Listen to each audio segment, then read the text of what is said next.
O câncer de bexiga no país é responsável por 10 mil casos ano, 7 mil em homens, 3 mil em mulheres. É uma doença que nas fases iniciais é bastante curável.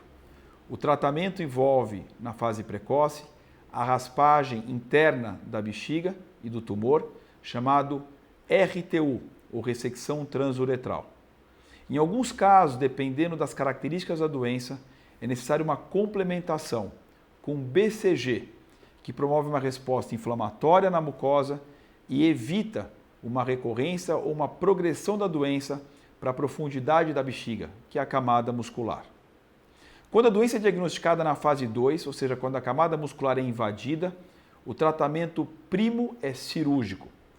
E em vários casos é necessário, para aumentar a taxa de cura, quimioterapia, que a gente chama de quimioterapia perioperatória. Idealmente deve ser feita antes da cirurgia ou em alguns casos após a cirurgia. Ela é feita em geral com 2 ou 3 drogas num curso de 12 semanas de tratamento. Porém, nem todos os pacientes são candidatos à cirurgia e nem todos os pacientes querem fazer a cirurgia, que tem uma remoção completa da bexiga, chamada cistectomia radical. Na reconstrução da cistectomia radical, é tentado em alguns pacientes anel bexiga para que se urine por baixo, ou quando não é possível, o Bricker, que é uma bolsinha por onde sai a urina. É importante entender que, como nem todos os pacientes querem a cirurgia ou são candidatos por uma questão de idade ou doenças associadas, existem protocolos de preservação de bexiga, que são feitos com rádio e quimioterapia. Esses protocolos também têm taxas de cura, mas nós da comunidade médica achamos que talvez eles tenham resultados um pouco piores em termos de cura do que a cirurgia. Na doença metastática, o tratamento primário é quimioterapia, mas nós evoluímos muito e hoje nós sabemos que quem falha a quimioterapia, imunoterapia com uma droga chamada pembrolizumab, mas não só ela, como outros remédios também, como por exemplo nivolumab, atezolizumab, avelumab, são drogas que estimulam o sistema imune a atacar de modo muito mais eficaz o tumor, aumentam as chances de resposta e de sobrevida. Importante também que nessa área 2 novas drogas vão ser aprovadas.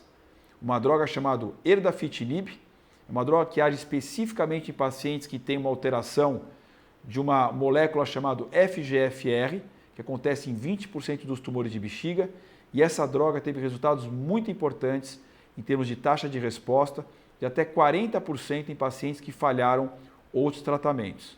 Essa droga deve ser aprovada no nosso meio na metade de 2019. Uma outra droga muito interessante, chamada enfortumab vedotin, é uma droga que age como um cavalo de Troia, se ligando na célula tumoral, num receptor chamado nectina-4 e liberando a quimioterapia dentro do tumor, evitando que a quimioterapia seja exposta a tecidos normais. Essa droga também, enfortumab vedotin, está em fase de aprovação nos Estados Unidos e, quiçá, no Brasil também no próximo ano, e que vai ser utilizada em pacientes refratários a outras medicações. Portanto, câncer de bexiga é uma área que, em termos de doença avançada, evoluiu muito, com a introdução definitiva da imunoterapia, com o papel de drogas alvo-moleculares como erdafitinib e de quimioterapias mais inteligentes como o enfortumab vedotin. Portanto, é um novo horizonte que se abre para os pacientes.